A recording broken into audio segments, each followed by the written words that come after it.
everything okay. So I done my 3-day weekend. And so I'm gonna walk the yard and show y'all a little something. Come on.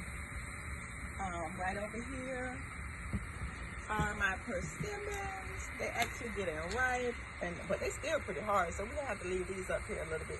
I think they said these are the astringent kind. These are the kinds. I think the full they have to get really soft, or else when you bite into it, it makes your mouth taste really dry.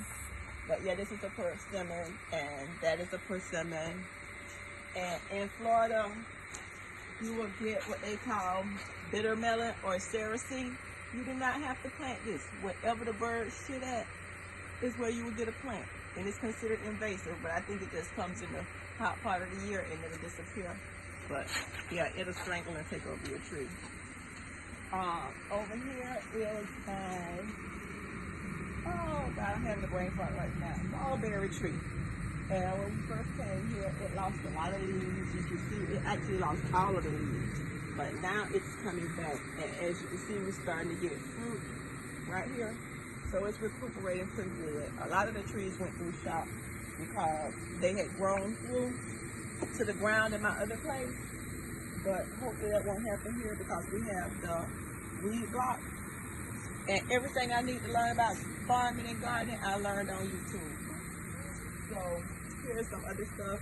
Here's the citruses, lemon lime, maybe an orange here and there, some pomelos, some Asian grapefruit, this pomelo, Asian grapefruit.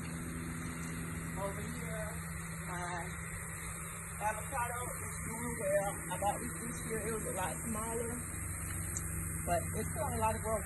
I don't even eat avocado. And over here is another mulberry.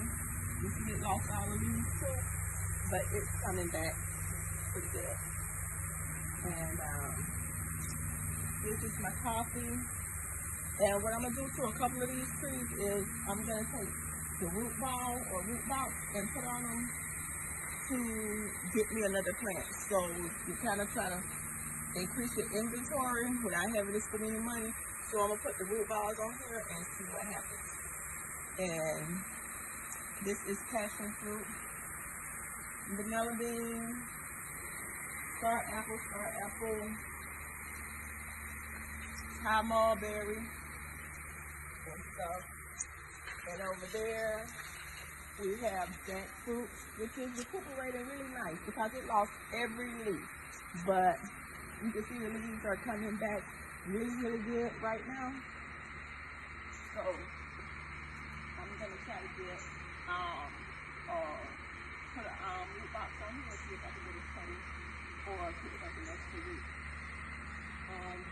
Jackfruit, vegan people love them because it's supposed to taste like meat, and they make like a pulled pork and different things out of it. So vegans love it.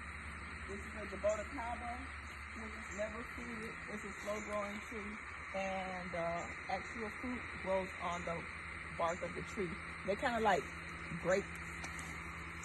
And the mangoes, more mangoes.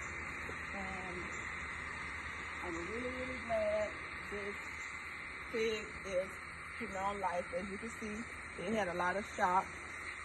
And to be honest, on this ground right here, you'll see a lot of pine needles and a lot of leaves and stuff that fell off. We're not throwing any of that away. It's going to be swept up and put back into the pots as mulch, because whatever little bit of nutrients or whatever is left in them, it'll go back into the pot and decrease our need to use fertilizers.